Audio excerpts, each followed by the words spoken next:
আসসালামু আলাইকুম কাউসার ভাই। আশা করি আল্লাহর রহমতে ভালো আছেন।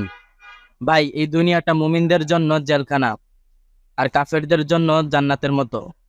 খাঁটি মুসলিম ইমানদাররা আজ নির্যাতিত, তারপরেও তাদেরকে কষ্ট করে সংগ্রাম করে টিকে থাকতে হবে। এটাই হলো বাস্তবতা। হ্যাঁ ভাই, ঠিকই বলেছেন। কিন্তু মানুষ তো আর কোরআন হাদিসের ধারে কাছে এখন নাই। তারা এখন দুনিয়ার মায়ায় ব্যস্ত। তারা কোরআন হাদিস ভুলে গিয়েছে। তারা ভুলে গিয়েছে তাদের পরিচয়। তারা জানে না যে তাদেরকে সৃষ্টি করেছেন আল্লাহ। আল্লাহর কাছে একদিন ফিরে যেতে হবে। তার কাছে একদিন জবাবদিহি করতে হবে। আচ্ছা কাউসার ভাই, মানুষ তো সৃষ্টির সেরা জীব। তাদেরকে আল্লাহ বিবেক বুদ্ধি দিয়েছেন, জ্ঞান দিয়েছেন। তারা একটু চিন্তা করলে তো বুঝতে পারবে। তারা একটু ইতিহাস পড়লেই জানতে পারবে।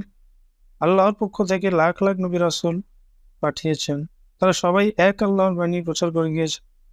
এর থেকে বোঝা যায় আল্লাহ সত্য। জি মামুন ভাই, তাছাড়াও আমাদের সর্বশেষ নবী মুহাম্মদ সাল্লাল্লাহু আলাইহি ওয়াসাল্লামের নিকট যে আল কোরআন পাঠিয়েছেন, তা অর্থসহ পাঠ করলেই আমরা জানতে পারব এই সৃষ্টি জগতের বাস্তব প্রমাণ এবং ঘটে যাওয়া সকল সত্য ঘটনা।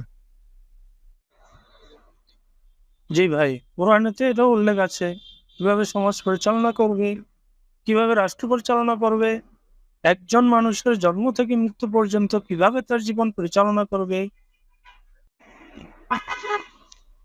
জি, আমাদের চারপাশে যা কিছু আছে তার সূক্ষ্মভাবে পর্যালোচনা করলেও আমরা বুঝতে পারবো যে আল্লাহ সত্য।